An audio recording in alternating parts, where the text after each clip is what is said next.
sa pagbabasa ng salita ng Panginoon na masusumpungan sa kabanatang 10 ng Ebanghelyo ayon kay Juan mula sa talatang 27 hanggang 29. Ganito ang ating mababasa. Dinirinig ng aking mga tupa ang aking tinig, at sila'y aking nakikilala. At sila'y nagsisunod sa akin. At sila'y binibigyan ko ng walang hanggang buhay, at kailanmay hindi sila malilipol. At hindi sila agawin ng sinuman sa aking kamay. Ang aking Ama, na sa kanila ay nagbigay sa akin, ay lalong dakila kaysa lahat. At sila hindi maaagaw ninuman sa kamay ng Ama. Dagdag nawa ng Panginoon ang kanyang pagbabasbas sa atin sa pagbabasa ng kanyang banalas. Dalawin mo nawa kami, Panginoon, ng iyong presensya sa sandali pong ito, sa aming pagkakatipon sa iyong pangalan. Ayon na rin sa iyo, sa iyong mga salita na nagsabing kung saan ang dalawa o tatlo na nagkakatipon sa iyong pangalan, ay naroon ka sa kalagitnaan nila. Pagindapatin mo nawa ang maramdaman namin ng iyong pagparito sa aming kalagitnaan. Makatagpo ka namin at minsan pa'y mapagtibay namin ang aming pakikipagtipanan sa iyo. Salamat po, Panginoon, lalo tigit sa sandaling kami papasok sa kalagayan ng pakikinig ng iyong mga salita. Niibig naming piliin ito ang lalong mabuti, ang maupo sa iyong paanan at makinig sa iyong mga salita. May hayag nawa sa amin ang mga bagay na ibig mong malaman namin mula sa iyo upang maging tulong sa amin, lalo tigit sa aming pang-araw-araw na buhay. Ang iyong salita naway maging parang pagkain para sa amin, na siyang makakapabusog ng aming mga kaluluwa at nang sa gayon kami lalong magiging matatag ng aming pagtitiwala. Salamat po sa iyong mga salita na ihayag sa amin sa umagang ito, at ilakip mo nawang dagdag mong pagbabasbas sa pakikinig namin, gaya ng iyong sinabing higit na mapalad ang nakikinig at tumutupad sa mga ito. Sa iyo namin binibigay ang aming pagpapasalamat sa ibayong pagkakataong maupo kami sa iyong banal na paanan. Itong aming dalangin. Amen. Muli isang mabiyayang araw para sa atin na tayo ay nagpapatuloy sa ating pagtitipon sa Panginoon. At sa sandaling ito, na tayo ay makikinig ng pahayag mula sa salita ng Panginoon, maging dagdag nawa ito ng ating kalakasan at maging ng kagalakan sa ating pagpapatuloy na namumuhay na nakaugnay sa Panginoon, sa ating pagkakaroon ng relasyon sa Panginoon. Ang paksang ating pag-uusapan sa ating aralin na pagkain ay mayroong kaugnayan sa marami ng araling pagkain na ating naisusulat, yung ating mga aralin na pagkain na kagaya nito. At meron tayong pagkain sa nakaraan na binatay sa Isaiah 40, 10 at 11, na pinamagatang taglay ng kamay, yakap at lingap, na kung saan ay dito ibinatay ang pinaka-logo o simbolo ng kawan ng Panginoon, yung isang pastor na hawak sa kanyang kamay, sa kanya, malapit sa kanyang dibdib, sa kanyang sinapupunan, na magpapaalalang tayo ay iniingatan ng Panginoon palagi at ligtas tayo magpakailanman sapagkat tayo'y yakap at hawak ng kamay ng Panginoon. Tinalakay natin doon ang kamay ng Panginoon. Sa pagkakataong ito, nais kong idugtong itong ating aralin na pagkain para sa araw na ito, na pinamagatan ko namang pinakatiyak ang pagkahawak. Hawak-hawak, hindi mapapahamak. At ito'y binatay natin sa 1Gs. Ang 1Gs na isa sa mga may tuturing nating haligi na pinanghahawakan natin sa ating pananampalataya, maliban sa mga awit 23. Kaya nga sa tuwing pagtitipong kagaya nito sa Panginoon ay binabasa mga ito upang patuloy na magpapaalala ng ating kalagayan sa pagitan ng Panginoon at natin bilang siya ang ating pastor at tayo mga tupa sa kanyang kawan. Ang 1Gs lalo na ay mayamang naglalarawan ng malapitan at sarili na naugnayan ng Panginoon at ng mga kanyang mga tupa, sapagkat siya ang mabuting pastor. At hindi mapag-aalinlanganin na tanging sinabi ito ng ating Panginoon. Nagmula-mula sa Kanya ang mga kataga na kagaya ng ating binasa. Bagamat sa mga nakaraang mga pag-aaral natin, ay umihinto tayo sa talatang 28. 1Gs, 14, 16, 26, 27 at 28. At tumitigil tayo roon. Ngunit sa pagsusuri, mga minamahal kong mga kapatid, mga pinakaibig sa Panginoon, kapag tayo ay uusad pa ng kaunti sa talatang 29, kamangha-mangha na ating matutuklasan ang lalo pang magpapatibay sa tunay na kalagayan ng bawat isa na nasa Panginoon. Inaangking akin ng Panginoon bilang siya'y ang mabuting pastor, ang mga nakikilala o kinikilala niyang mga tupa sa kanyang kawan. Muli kong basahin ang bahagi ng kasulatan na siyang magiging talatang batayan natin. Dinirinig ng aking mga tupa ang aking tinig, at sila'y aking nakikilala. Sila'y nagsisunod sa akin, at sila'y binibigyan ko ng walang hanggang buhay, at kailanmay hindi sila malilipol. Sino man, hindi sila malilipol. At hindi sila aagawin ng sino man sa aking kamay. At narito ang karugtong. Ang aking Ama na nasa kanila ay nagbigay sa akin ay lalong dakila kaysa sa lahat, at hindi sila maaagaw ninuman sa kamay ng Ama.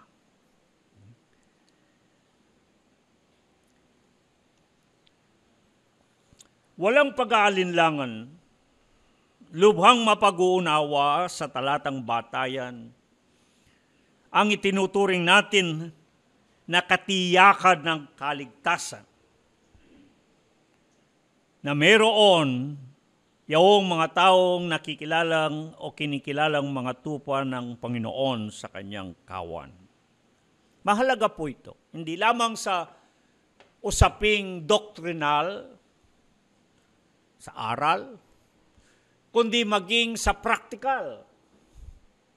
Yung asal, kung paano sa ating pang-araw-araw na buhay ay palaging magpapaalala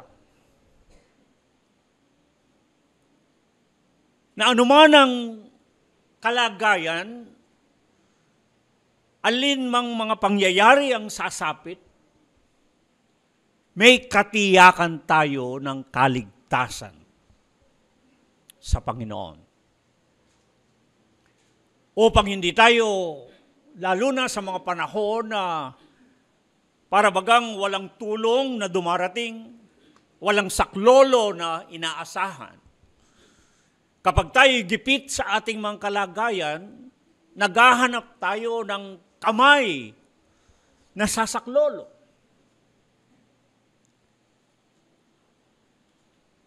Sa mga talatang batayan na ating pag-uusapan, makakasumpong tayo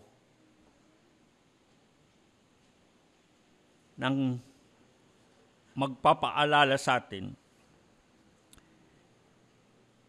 nitong katiyakan ng kaligtasan. At ang katiyakan na kaligtasan na ating pag-uusapan ay hindi pansamantala lamang.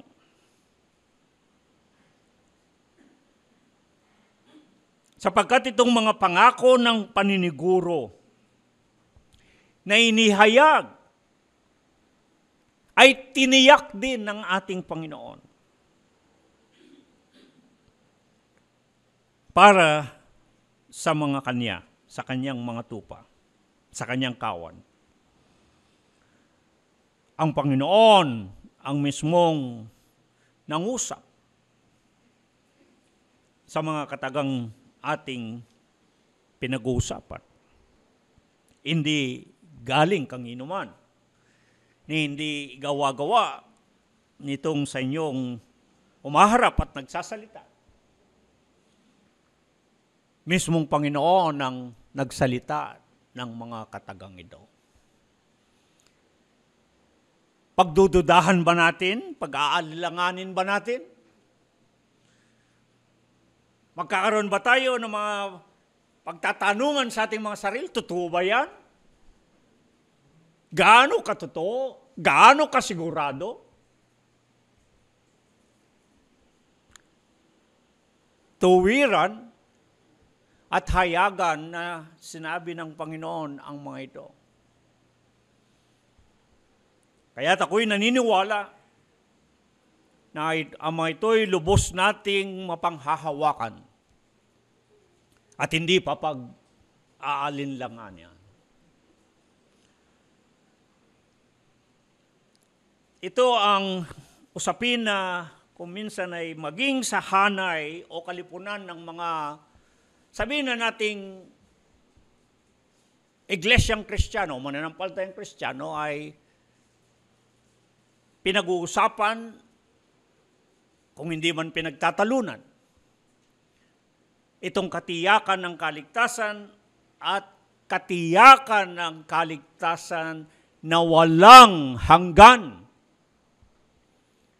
Sa Ingles, ang tawag ay eternal security. Pinag-uusapan kung hindi man pinagtatalunan yan, totoo ba yan? Hanggang saan ba ang kaligtasan? Ang kaligtasan ba'y maaring mawala? O yung bang nailigtas na may pagkakataon na mawala ang kanyang kaligtasan at hindi na siya magiging ligtas? Ang daming mga pagtatalo-talo sa paksang ito. Ngunit pansamantala, ilagay natin ang ating sarili sa harapan mismo ng Panginoon na sinasabi nga ng kasulatan ay ni walang kudlit na daya o pandaraya mula sa kanyang labi. Ibig sabihin, hindi nandadaya ang Panginoon dito, ni hindi nagsisinungaling. Sa kanyang sinabi, kundi katotohanan at katotohanan ang mga binigkas niyang mga pangungusap na ito. Anong sabi ng ating binabasa tuwing pagtitipong kagaya nito? 1 Jes 14, 16, 26, 27 at 28. Ako ang mabuting pastor, at nakikilala ko ang sariling akin at ang akin ay nakikilala ko. At meron akong ibang mga tupa na hindi sa kulungang ito, na kinakailangan din namang aking dalin upang sila'y maging isang kawan at magkaroon ng isang pastor. Datapwat hindi kayo nagsisampalataya sapagkat hindi kayo sa aking mga tupa. Dinirinig ng aking mga tupa ang aking tinig, at sila'y aking nakikilala at sila'y nagsisunod sa akin. At sila'y binibigyan ko ng walang hanggang buhay at kailanmay hindi sila malilipol at hindi sila agawin ng sinuman mula sa aking mga kamay. Napakapalad natin sa ating kalagayan sapagkat ating pinaniniwalaan na tayo'y kasamang ibinibilang bilang mga nagsisampalataya kay Kristo Jesus na ating Panginoon at ating tagapagligtas, kasamang ibinibilang sa mga nakikilala o kinikilala niyang mga tupa sa kanyang kawan. At walang pag-aalinlangan ang mga pinag-uukulan niya ng mga katagang ito na katiyakan ng kaligtasan ay para sa mga tupa sa kanyang kawan, sa mga mananampalatayan niya. Dahil ang Panginoon mismong nagsalita ng pagkakaiba ng nananampalataya at hindi nananampalataya sa Kanya. Yung nananampalataya sa Kanya ay yun ng mga kinikilalang mga tupa niya, samantalang ang hindi nagsisampalataya sa Kanya, sabi, hindi kayo sa aking mga tupa. At sa mga nagsisampalataya sa Kanya,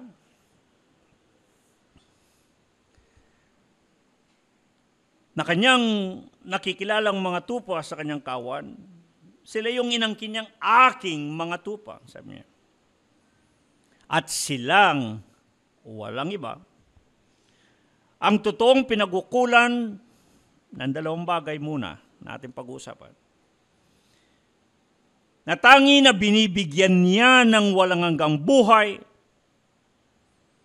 at gayong pinatutotohanan na kailanmay hindi malilipol.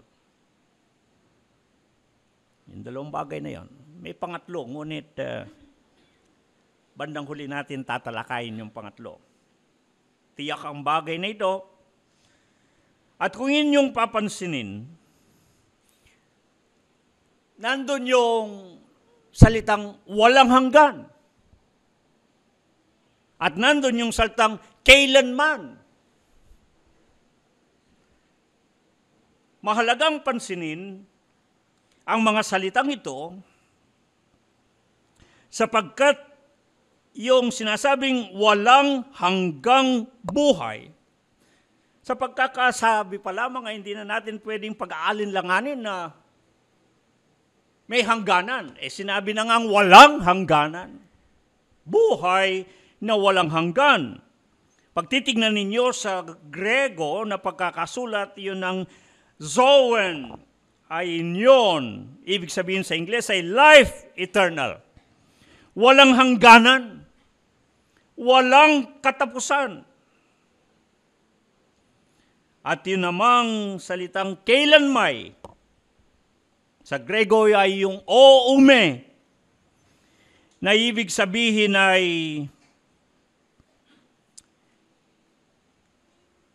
dalawang pagkakasalin, inulit. Oume, apolontai. Pag sinalin po sa English yan, never not. Pansinin nyo, dalawang ulit siya. Never not. Alos para yan. O kaya naman ay not never perish. Pag isasalin yan sa Tagalog, hindi at hindi. Isipin yung ulitin na makalawang ulit na hindi at hindi.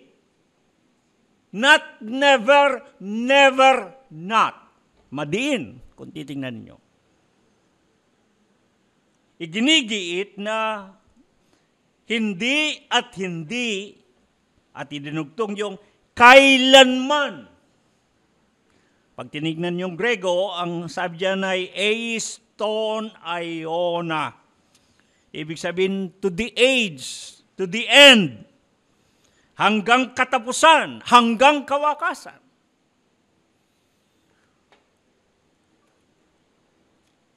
Masusi nating pansinin, dito pa lamang, mapapansin natin ang pinag-uusapan ay pangwalang hanggan o walang hangganan.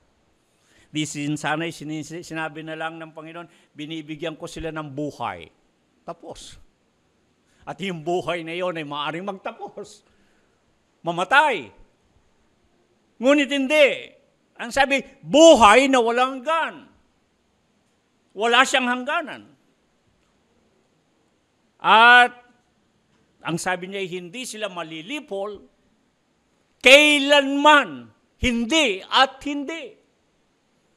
Isipin yung diinan pa na hindi maari.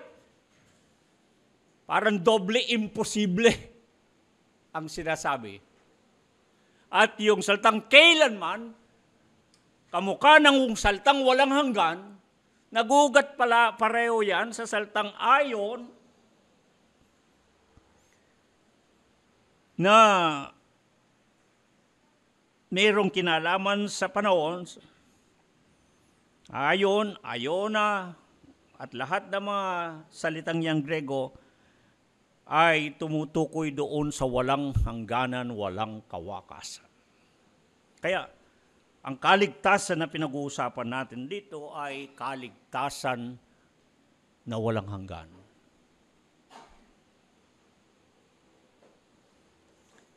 Bago ako magpatuloy,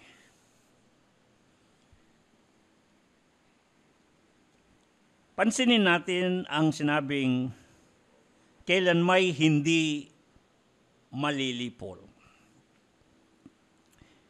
Yung saltang malilipol, madalas ninyong mabasa yan sa Biblia. Kung minsan hindi natin maintindihan, ano bang ibig sabihin ng saltang malipol?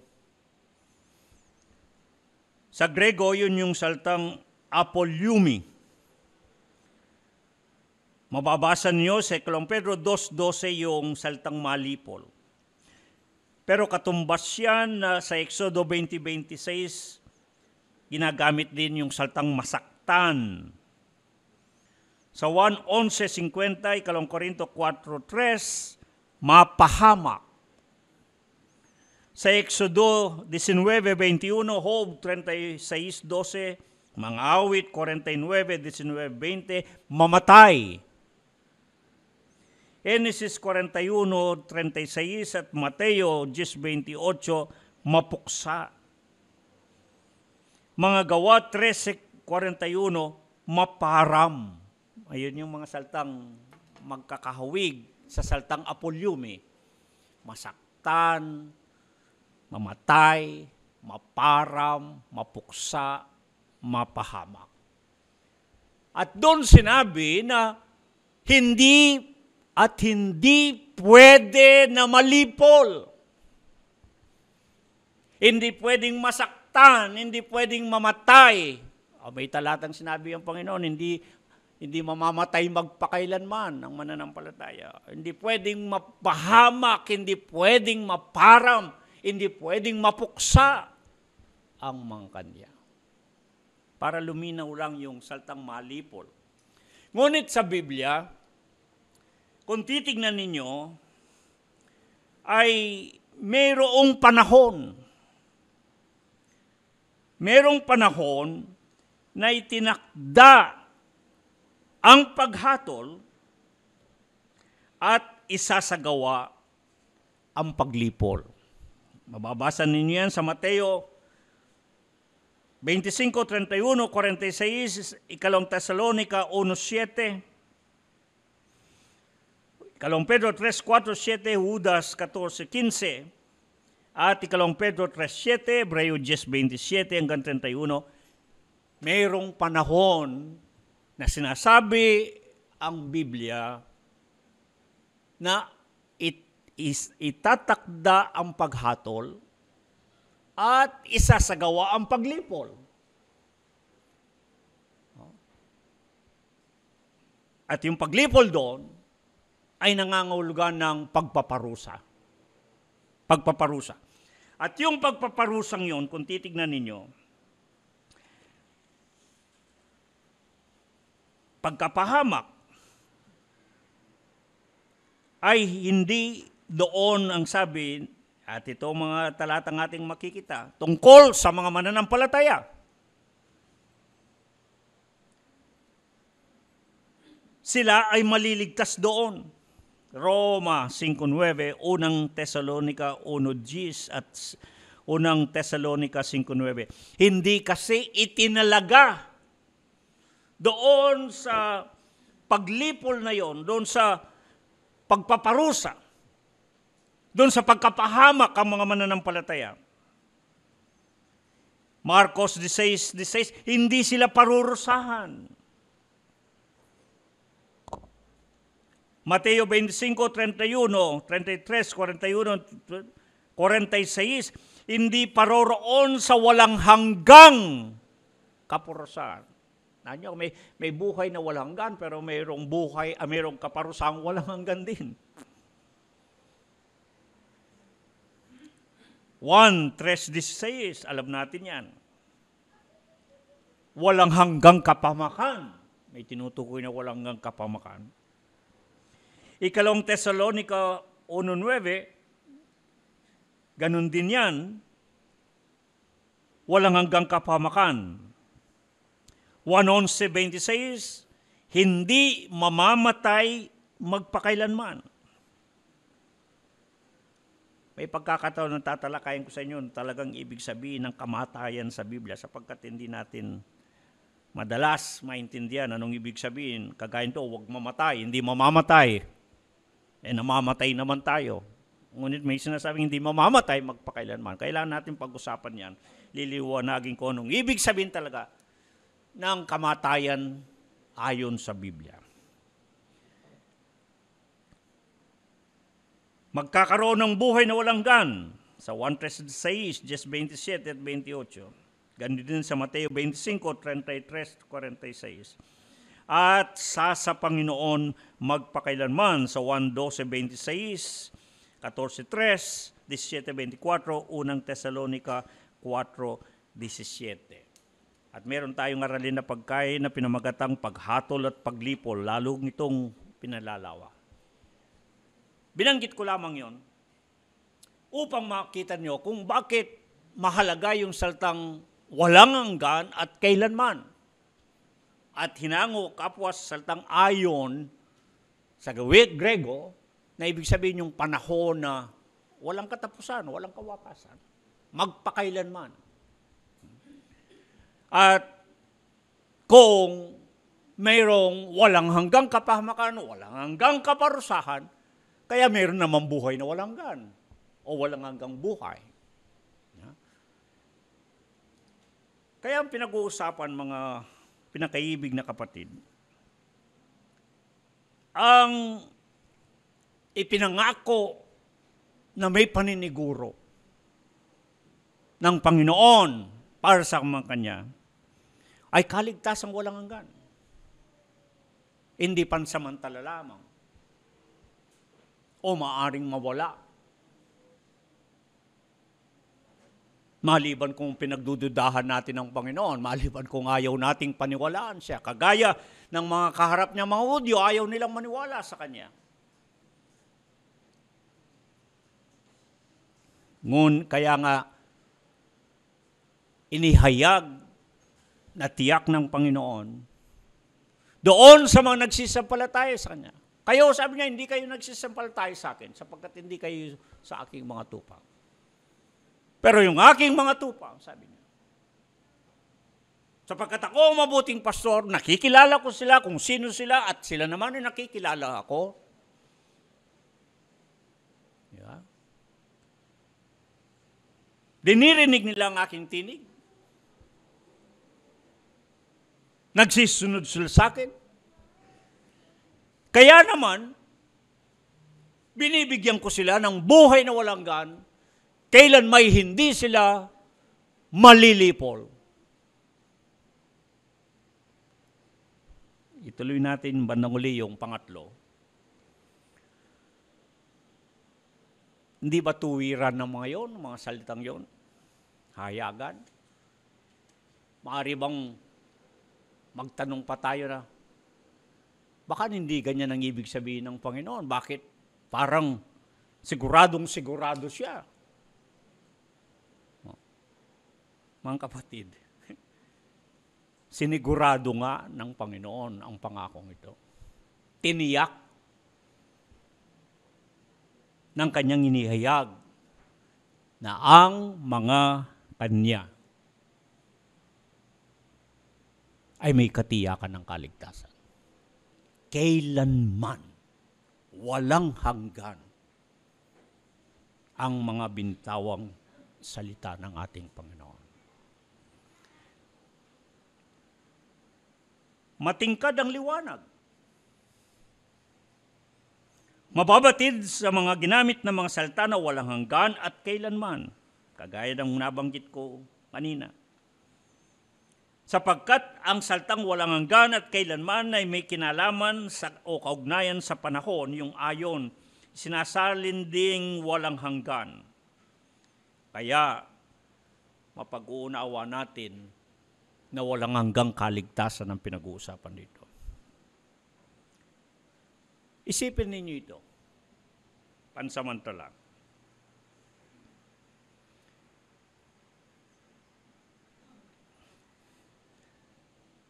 May naniniwalang ligtas sila magpakailanman.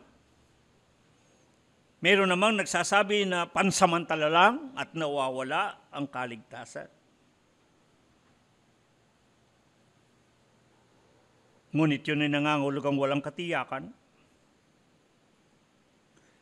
Ngunit alalahanin natin, ang pagmamalas ng pagliligtas ng ating Panginoon na si Kristo Jesus. Ito'y naganap na. It is finished. Tetelestai. Naganap na. At hindi lamang naganap, kundi sapat. Mahalaga po yung mga salitang yon, naganap at sapat. Na ginawang minsan at magpakailanman na. Kaya ang sabi riyan ng Hebreo 10:13, hindi na maaring ulit-ulitin pa. Yung pinamalas na pagliligtas. Yung ginawang pagtitiis ni Kristo Jesus nating Panginoon. Hanggang ialay niyang kanyang buhay. Hanggang kanyang ikamatay. Ginawa niya minsan at magpakailanman. At upang maunawaan natin yon, dito sa Hebreo 10, kaya binabanggit yung paghahandog ng kasalanan noong unang panahon ng mga saserdote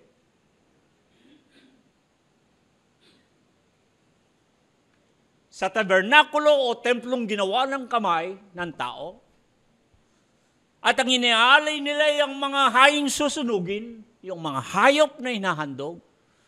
Ngunit hindi nakapag-aalis ng kasalanan, tinatakpan lang pansamantala. Pinag-aralan na natin yung kaporet, yung takip ng luklukan ng awa.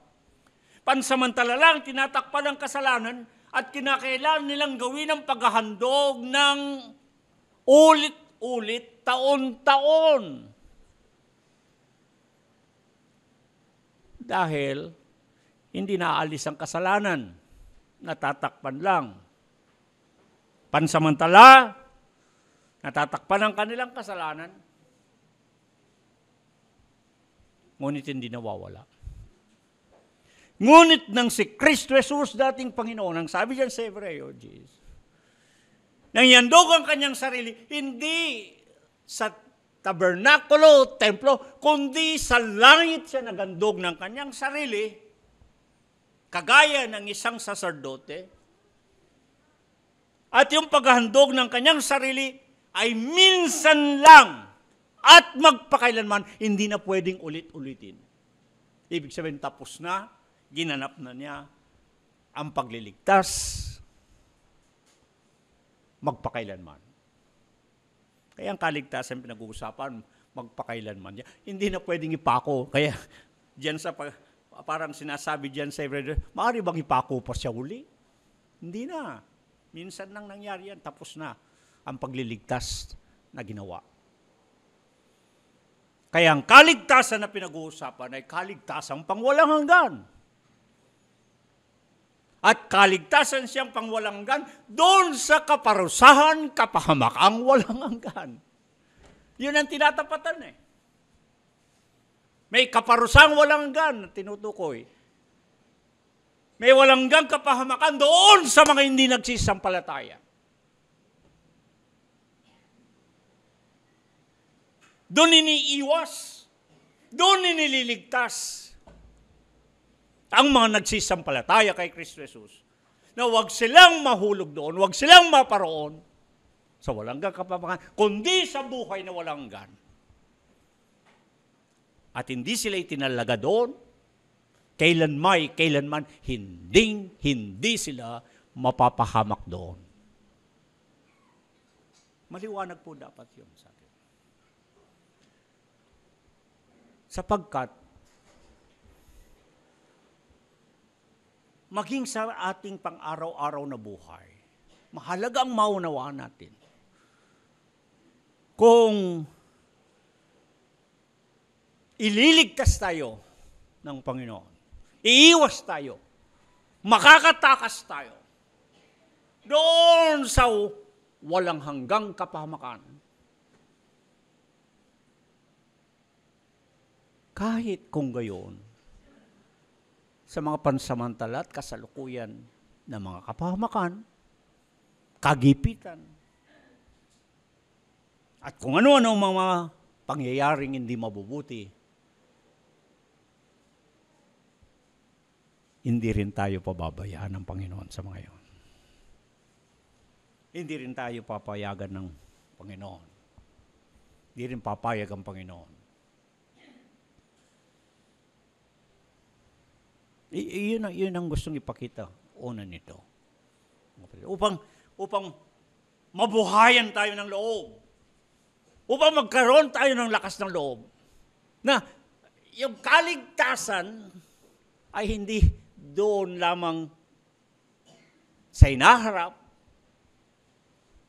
kundi maging sa kasalukuyan, nararanasan natin ito. Na kinukupkup tayo, iniingatan tayo ng Panginoon.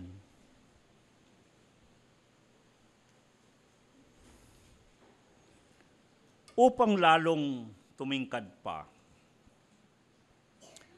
ang liwanag nitong kaligtasan na walang hanggan, paano ba pinatitingkad ang pagkakatiyak? Kaya yung pamagat natin ay pinakatiyak ang pagkahawak. Bakit? Mapapansin ninyo at tatalakayin ko, dahil ito hindi natin kasi pinapansin sa mga nakaraan nating pag-aral. Dalawang kamay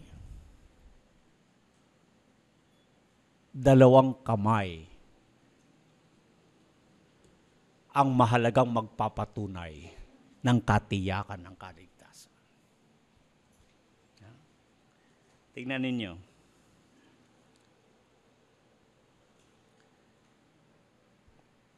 Maliwanag ang nasulat na ibinibigay, ang sabi ng Panginoon, ang buhay na walang hanggan. Ang salitang ibinibigay doon ay yung Gregong didomi. Yung salitang didomi, ibinibigay, binibigyan ko sila, ang sabi niya, ng buhay na walang hanggan. mula sa salitang didomi ng Grego, ibig sabihin, sadya na nakatalaga para sa kanila. Bukod na ipinagkakaloob. Sila ang marapat na tumanggap. Nakita nyo? Doon pa lang sa salitang yon, iniuukol na ang katiyakan ng kaligtasan. Hindi kang inuman, kundi para sa mga tupa ng Panginoon. Doon sa mga kinikilala niya mga Kanya, yung mga nagsisampalataya sa Kanya. Sa kanila, binibigay dindidomi.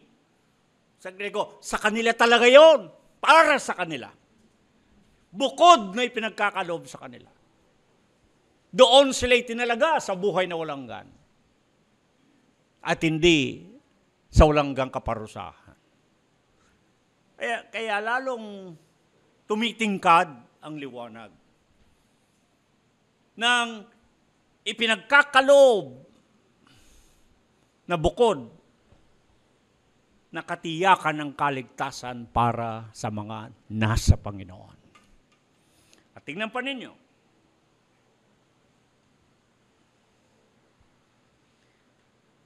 hindi lamang tunay na binibigay sa kanila, kundi inihayag na tiyak ang kanilang kaligtasan nang gamitin nga ang salitang Grego na oume. Never, not, or not, never. At kung sasali natin sa Tagalog, hindi, ulitin natin, hindi lang hindi, inulit, hindi at hindi. Hindi mangyayari. Yun ang sinasabi. Imposible na sila'y malipol, na sila'y mapahamak. Hindi ba napaka tuwiran? Yeah. Walang paligoy-ligoy na salita ang ginamit. Manapay madiin pa sa pag-uulit. Yung tinatawag nilang sa Ingles ay two negatives, so double negatives. Parang no, no. Di ba? No, never. Never, no. Napakahalagang makita natin ang mga bagay nito. At upang lalong mapatutuhanan at walang pag-aalinlangan itong katiyakan ng kaligtasan na mayroon yaong mga nagsisampalataya na mga kinikilala ng Panginoon na mga tupa sa kanyang kawan, masusumpungan nga natin at mababasang ang patunay, matibay na patunay, ay yung ang sinabi, hindi sila maagaw ninuman dahil dalawang kamay. Ay dalawang kamay na nakahawak. Sabi ko nga, palagi lang tayong umihinto doon sa 28. Hindi natin pinapansin itong talatang 29, pero ito ang lalong magpapatingkad ng liwanag kung bakit hindi mangyayari, hindi at hindi. Imposible na ang mga nananampalataya sa Panginoon ay mapapahamak, malilipol. At ang sabi, ginamit yung salitang, hindi sila maaagaw. Yung salitang maaagaw sa Grego ay yung arpaso. Ang ibig sabihin ng salitang arpaso ay agawin, samsamin. Sa Ingles, katumbas yan ng pluck, yung bunutin. Yung seize, yung kunin. Pero mas maintindihan ninyo yung saltang snatch. Dahil mas familiar tayo sa English na snatch dahil sa merong snatcher. At kung gagamitin natin yon, lumalabas na ang salitang arpaso ay naglalarawan na yung aagawin o sasamsamin, biglaan, pwersahan. Hindi ba ganon? Yung snatcher, nakita kayong naglalakad, nagse-cellphone kayo, hindi naman kayo kakalabitin, oy, aagawin ko yan. Humanda ka. Di ba? Kaya nga tinawag na snatcher, biglang bubunutin, biglang kukunin, biglang tatangayin, biglang aagawin. Yun yung saltang harpaso. At napakasarap na pagbulayan ng salitang yon. Sapagkat kung sinabi ng Panginoon na hindi at hindi, kailanman sila malilipol, ni hindi sila aagawin. Hindi mangyayari yung arpaso. Ang masarap na inilalarawan nito, mga kapatid, kahit na sa pang-araw-araw nating buhay, ay yung may mga pangyayari, halimbawa, na hindi natin inaasahan. Maraming pangyayaring hindi natin napapaghandaan. At doon sa mga sitwasyon na hindi natin inaasahan, hindi natin pinaghahandaan, biglang mangyayari ang isang bagay.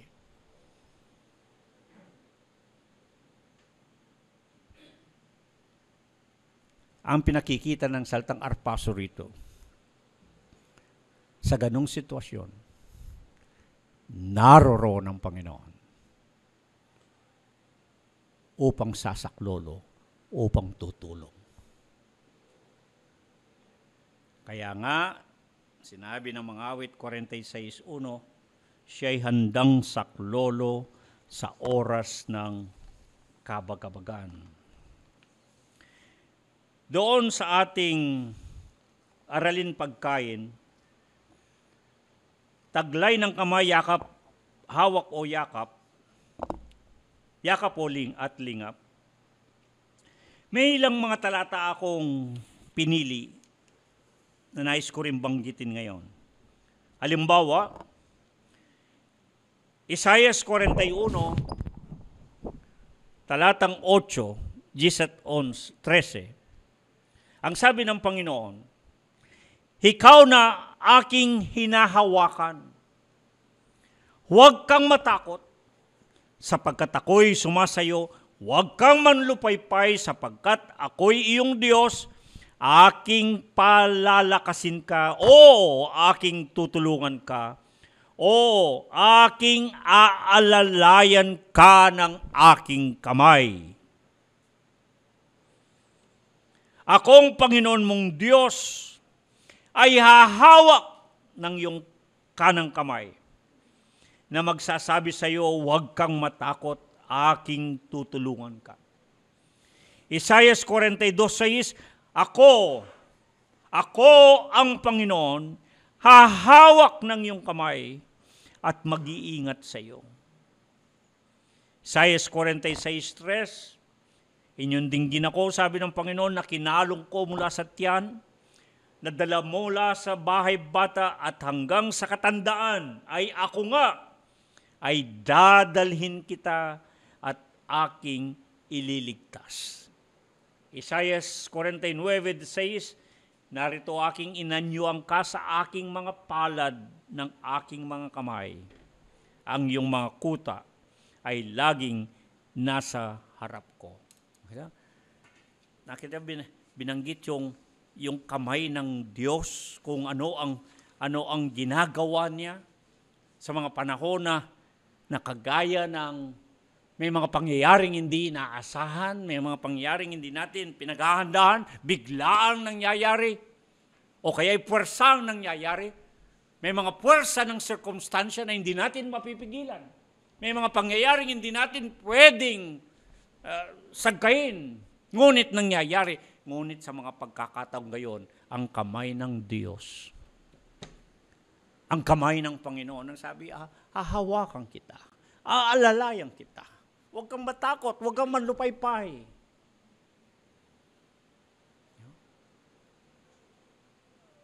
Sabi niya sarap pa ng sinulat ko kayo sa aking palad.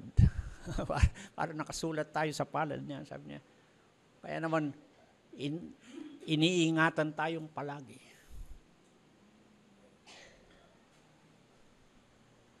At dito sa ating pinag-uusapang talatang batayan, ang pagliligtas ng Panginoon ay tiniyak.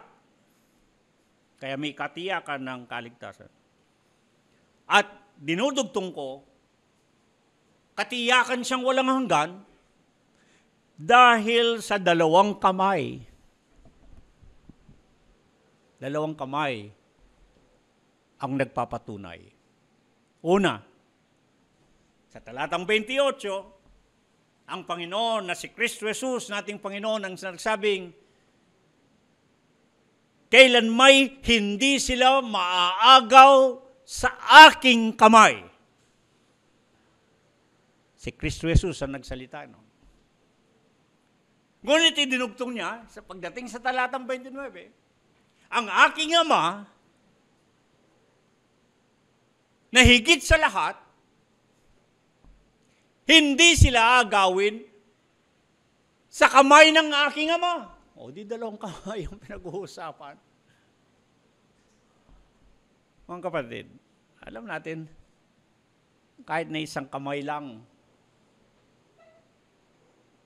naalala ko tuloy ang salitang doon sa Apokalipsis, Kabanatang 2, yung sabi, lumalakad siya sa gitna ng 7 kandelerong ginto at hawak niya ang 7 bituin. Nandun yung salitang hawak. Ang salitang ginamit doon ay kratein. Para i-mostra ko sa inyo, parang ganito. Ito hawak ko. Hawak ko yan. Ngunit madaling bunutin kasi ganyan lang hawak ko. Ang kratein ay ito. Hawak ko. Ito yung salitang kratein. Hindi yung gano'n. Ay, alam niyo, nung unang panahon pala, sa aking pagsusuri, sa Israel, yung mga bata, sabagay sa atin din ginagawa yung palarong yun di ba? Ano yung palarong yun? Yung palaro na maglalagay ng pera sa palad, at pagkatapos kung sino makapagbubuka sa kanya yung sentimo o salapi na nandun, di ba? At sa palarong yun, madalas nating makita kahit dalong hirap na yun at yung madaliri. Dahil malakas yung may hawak, imposible na maaagaw makukuha yung tinatago ron sa tabi. Ito ang larawan na ipinakikita dito ng Panginoon kung bakit meron tayong katiyakan ng kaligtasan at kaligtasan itong pangwalang hanggan.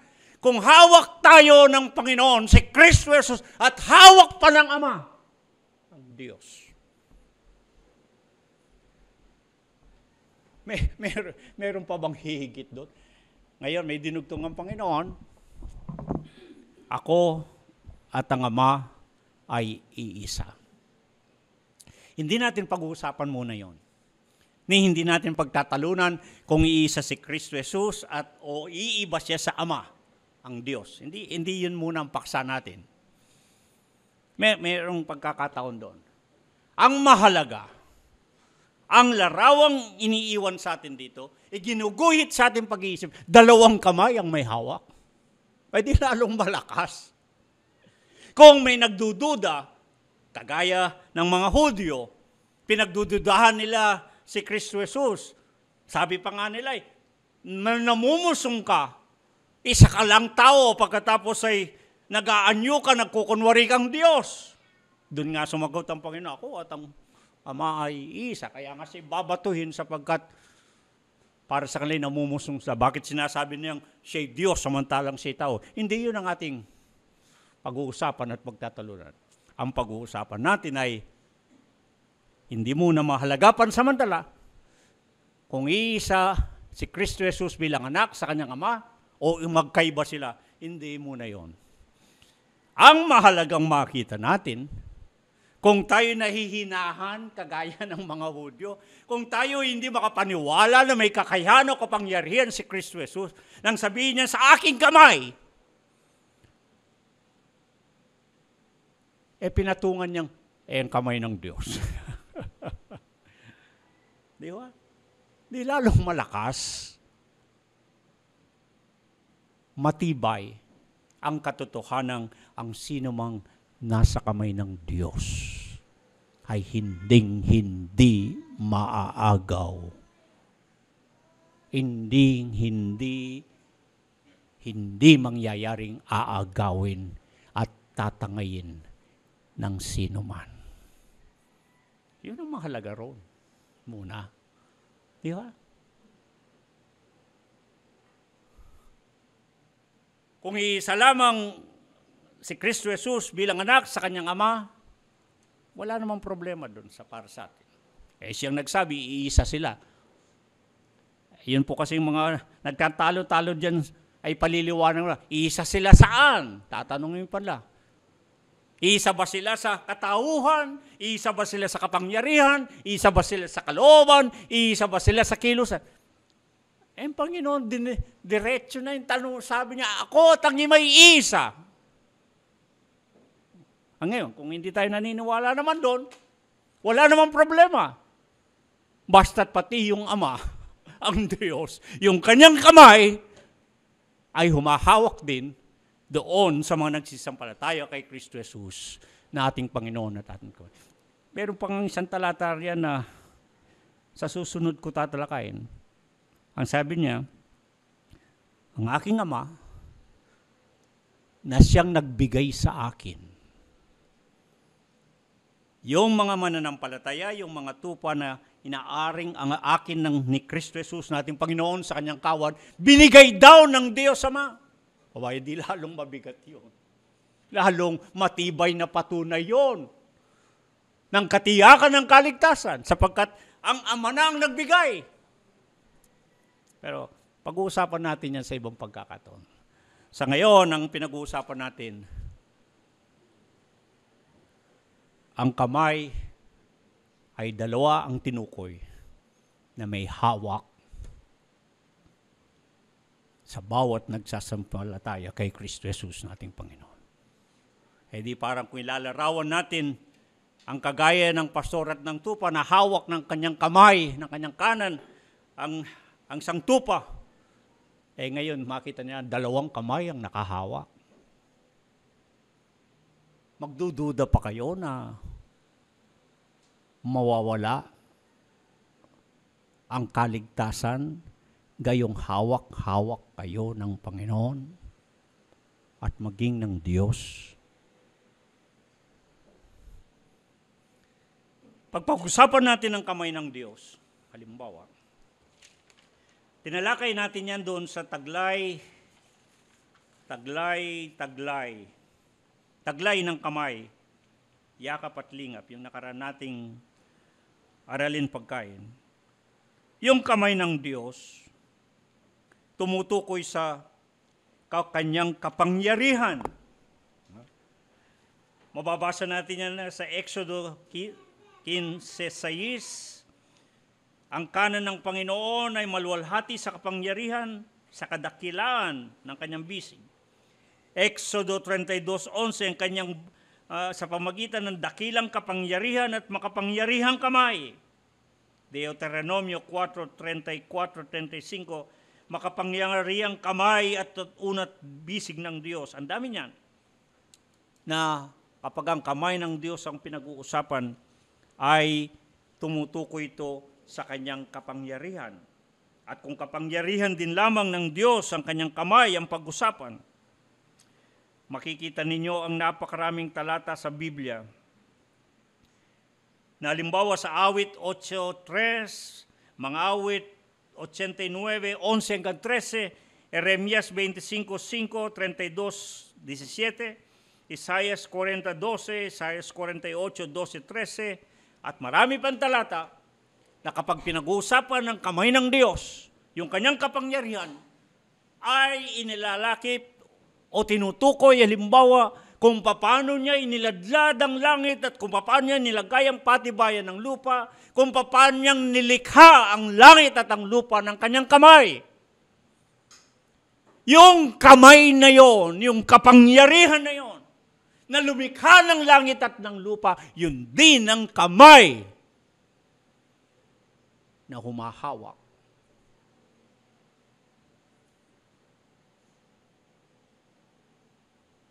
Pag-usapan pa ninyo ang maraming talata sa Biblia, halimbawa sa Job at ibang talata, kung bakit lumulutang ang lahat ng mga bagay sa kalawakan. Nang dahil sa kapangyarihan ng Panginoon, niligay lahat yan. Parang yung mga bituin, sinabit yan. Kung paano sinabit, paano ang mga yan ay lumulutang lahat yan at hindi naglalaglagan sapagkat ang kapangyarihan ng Diyos, ang kanyang kamay na lumikha ng lahat yan, yan ang naglagay diyan. At yun din ang kamay na yun din ang kapangyarihang yon. Ang sinasabi ritong may hawak. Mayroon pa bang masigit na hihigit doon, makakahigit sa kapangyarihang yon upang agawin, tangayin ang sino man na may naangkin ng Panginoon na kanya. Mayroon pa?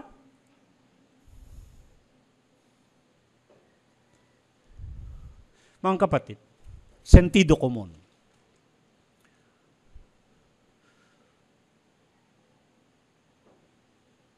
Tayo man, at ito'y totoo sa atin. Anong bagay ang atin? Anong bagay ang pag-aari natin na papayag tayong basta agawin ng sino man sa atin? Makikita natin ang mga tanawin.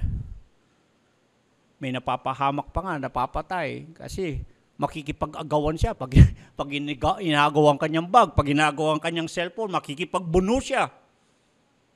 Masaktan na siya. Gamitan na siya ng dahas o lakas. Hindi niya bibitiwan sapagkat pag-aari niya. In the same vein, kung tayo'y pag-aari ng Panginoon, sa palagay niyo, basta bibitawan tayo? Ha? Sa palagay niyo, basta pababayaan tayo? Tayo nga tao eh. Marunong tayo sa ating sarili, hindi natin bibitawan yung atin eh.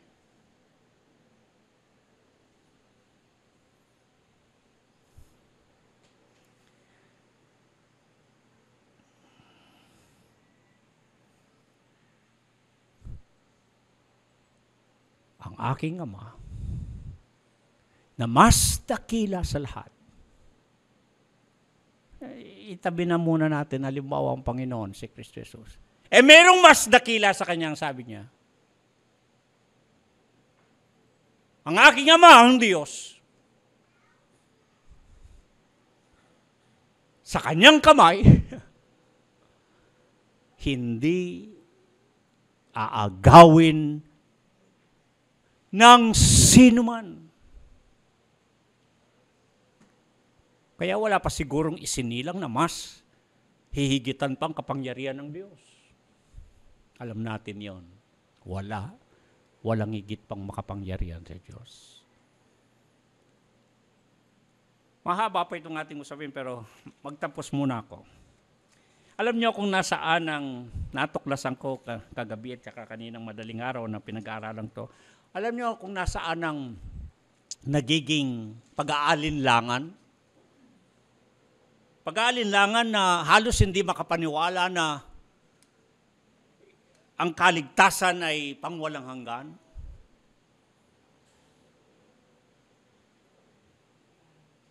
Bago yon, kung balikdan natin si Kristo Jesus nating Panginoon, siya nga ring nagsabing sa kanyang kamay, hindi maagaw ng sinuman ang mga kanya. At inilarawan nga yung sa 1 yung pastor, dumarating ang lobo upang samsamin, agawin ang kanyang mga tupa. Pero ang sabi niya, dahil siya'y hindi upahan, siyang may-ari ng mga tupa, hindi niya tatakasan, hindi niya pababayaan ang mga kanya na masisila ng mga lobo. Okay. Sa isip po natin to. Sa kaligtasan, at sinabi ng Panginoon, bilang mabuting pastor ay handa niyang ialay ang kanyang buhay alang-alang sa mga tupa. At alam natin, inialay ng Panginoon ang kanyang buhay. Ang tanong ay ito, pagkatapos bang maghirap ang Panginoon, magsakripisyo ng totoo, ialay ang kanyang buhay hanggang kanyang ikamatay?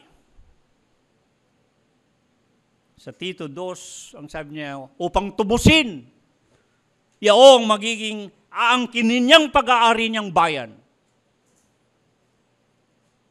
Pagkatapos bang pinagdaanan lahat ng Panginoon, ang lahat ng ganong hirap at sakit, hanggang sa kanyang ikamatay, nang ibigay ang kanyang buhay, yun bang kanyang mga tinubos?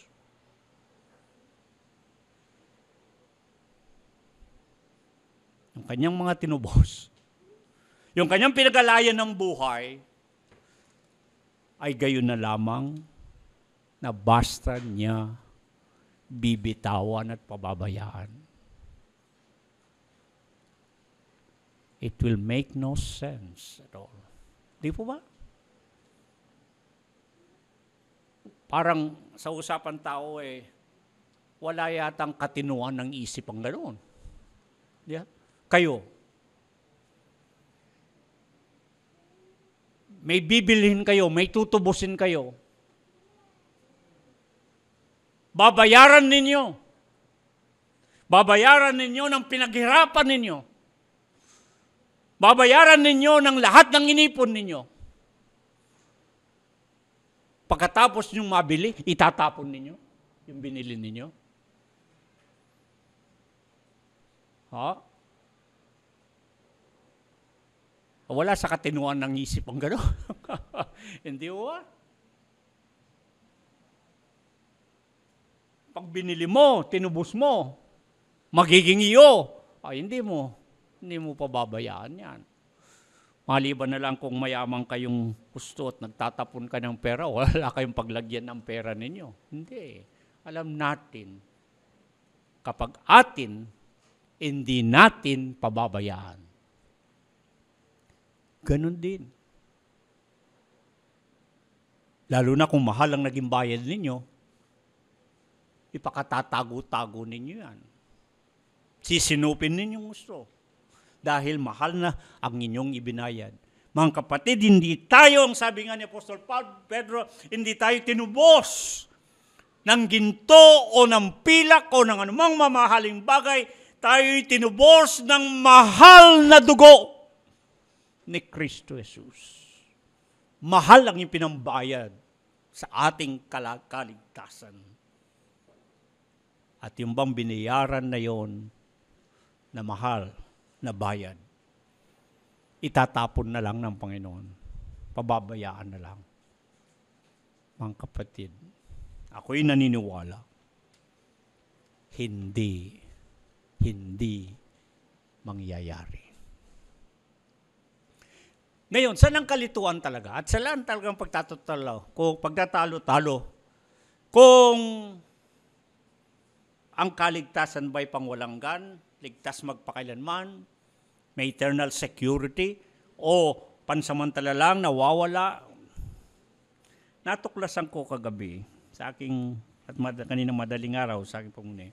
Alam niyo saan ang kalituan? At alam kong naniniwala kong ito ang lunas o sagot. Ang nakakaligtaan natin ay ito. Sa sinabi, sa talatang batayan, hindi kayo, hindi ako. Hindi tayo ang humahawak sa Diyos.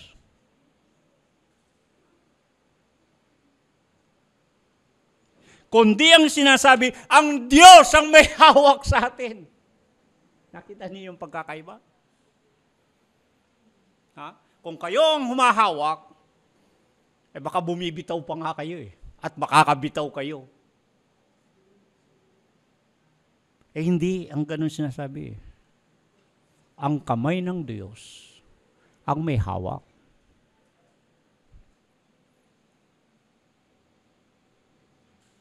At kapag hawak ng Diyos,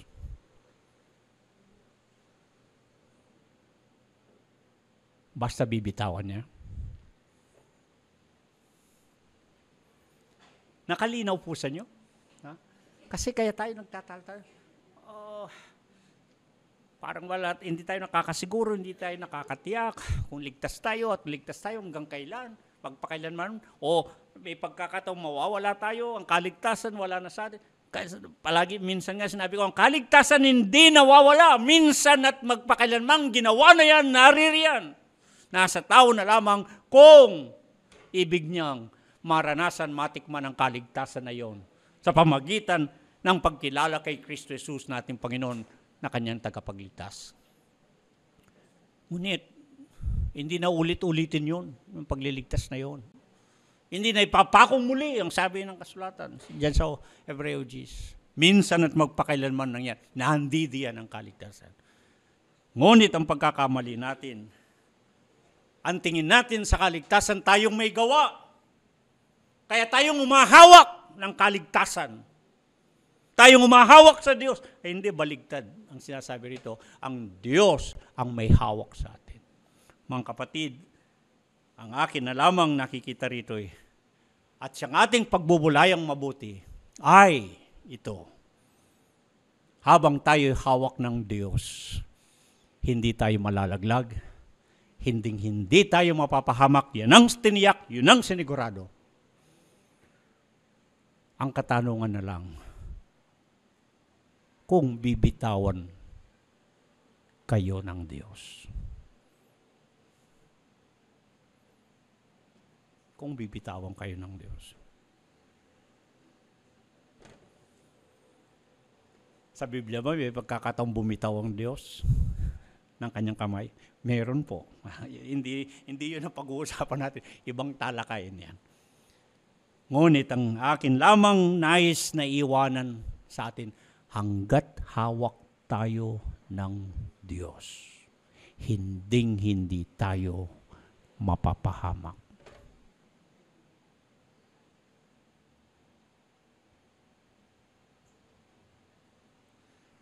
Mag-aalinlangan tayo kung mahina ang kamay ng Diyos. Kung walang kakayahang humawak ang Diyos, kung walang kapangyarihang humawak ang Diyos. Ngunit alam natin, no cabe duda, ang sabi nga ng Kastila. Walang pag-aalinlangan, makapangyarihan ng kamay ng Diyos. At wala nang higit pa sa kapangyarihan. Habang tayo'y hawak ng Diyos sa kanyang kamay, mga kapatid, ligtas tayo. Ligtas tayo. Ang dapat natin tiyakin, kung tayo'y nasa kamay ng Diyos. Yun ang tiyakin natin. Kung tayo'y sinasamang kabilang doon sa kanyang mga hawak, tiyakin at siguraduhin natin na tayo nga'y nananampalataya kay Kristo Jesus nating Panginoon at ating tagapagligtas, at tayo'y kikilalanin na kabilang sa mga tupa, sa kanyang kawan, sa kanyang kamay, na hawak niya, upang magkatotoo sa atin ang katiyakan ng kaligtasan. Magpakailanman. Inaanyayahan ko kayong muli nating suriin ang ating mga sarili upang tiyakin kung tayo'y nasa Panginoon o wala tayo sa Panginoon. Nararamdaman na ba natin ng kamay ng Diyos ang umahawak sa atin? Nararamdaman ba natin ang pagkilos ng kamay ng Diyos sa buhay natin? Marami po ang talata sa Biblia. Makikita, mararanasan. Ang sinasabi dahil kamay ng Diyos ay kumikilos, gumagawa. Yung kapangyarihan ng Diyos ay nararamdaman sa buhay ng mga nasa Kanya. Kaya ang aking pag-anyaya ay mulit-muli nating suriin ang ating mga sarili. Tayo ba'y sa Panginoon? Tayo ba'y nasa Panginoon? Nabubuhay ba tayo nakaugnay? May relasyon sa Panginoon o tayo nakahiwalay? Kaya yan ang iginigiit natin palagi dito sa kawan ng Panginoon. May tuturing pa tayo'y sa Panginoon. Sapagkat hindi natin madadaya ang ating mga sarili. Sinasabi nga ng 2 Timoteo 1:9, nakikilala ng Panginoon kung sino ang mga Kanya. Hindi tayo pwedeng magkunwari sa ating mga sarili at papaniwalain lang natin ang sarili, ako'y sa Panginoon. Nabubuhay ako sa Panginoon. Ako'y may relasyon sa Panginoon. Mga kapatid, suriin nating mabuti. Siguraduhin natin na tayo sa Panginoon. Upang kung tayo sa Panginoon, mga kapatid, nasa kamay tayo ng Diyos. Nasa kamay tayo ng Diyos. Ano naman ang mangyari maging sa kasalukuyan? Hindi tayo pababayaan. Hindi tayo iiwan. Ang kamay ng Diyos nakahawak. Kagaya ng matalatang binanggit ko, huwag kayong manlupaypay. Ang sabi niya, huwag kayong matakot. Ahawakan ko ang inyong kamay. Aalalayan ko kayo. Ililigtas kayo ko kayo. Sabi ko, nasa palad kayo ng aking kamay. Nakasulat. Hindi malilimutan. At tiyak ang kanyang pag-iingat sa kanyang palad. Mga minamahal kong mga kapatid, sinong umahawak sa inyo?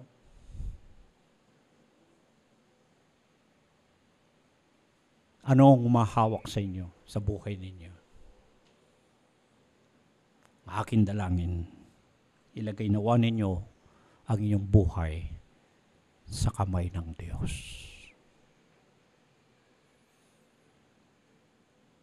Kung kaya nating magyabang, kagaya nating mga Pilipino, nasa ating mga kasabihan yung nasa mabuting kamay ka.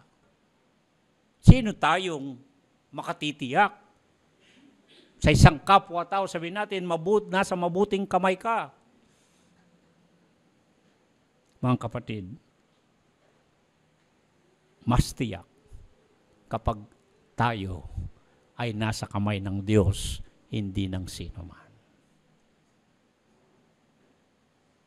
Tayo pong lahat ay tumayo.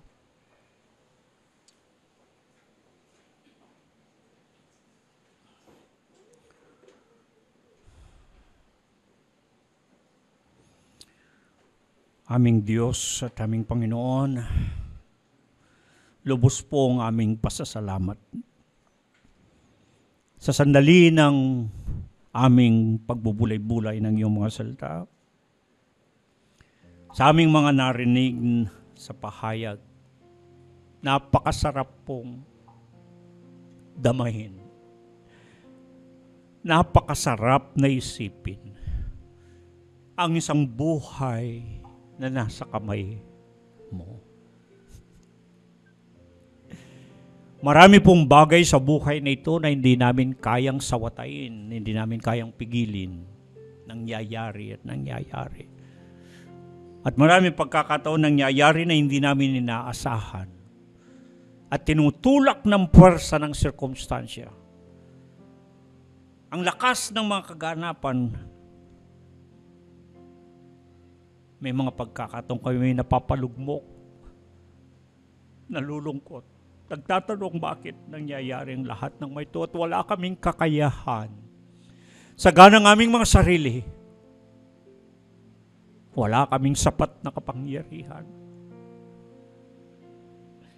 Salamat sa iyong pagpapaalala na kung kami ay nabubuhay at ang buhay namin ay nakasalalay sa kamay ng Diyos, ligtas kami. Wala kaming dapat alalahanin. Wala kaming dapat na maging agam-agam sapagkat makapangyarihan ang kamay ng aming Diyos.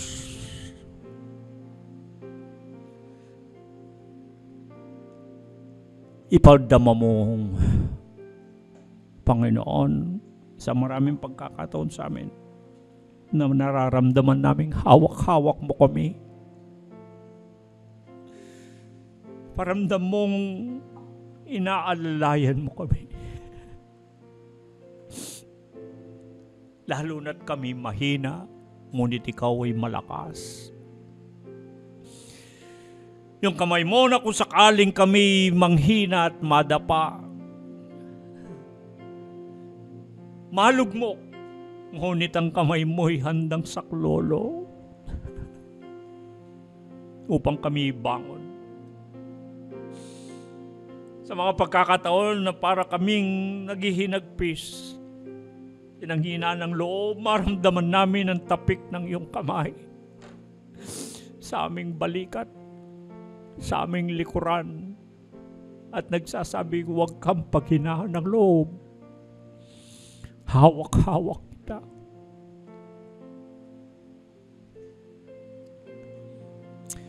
Salamat po, Panginoon, sapagkat ang salita mo'y nagsasabing, maging sa iyong palad ay sinulat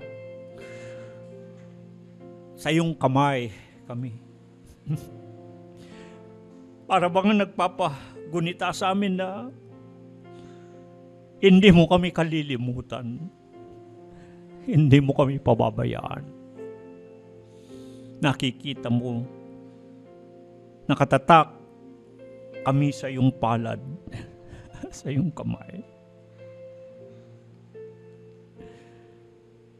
Masasabi namin nasa mabuting kamay kami.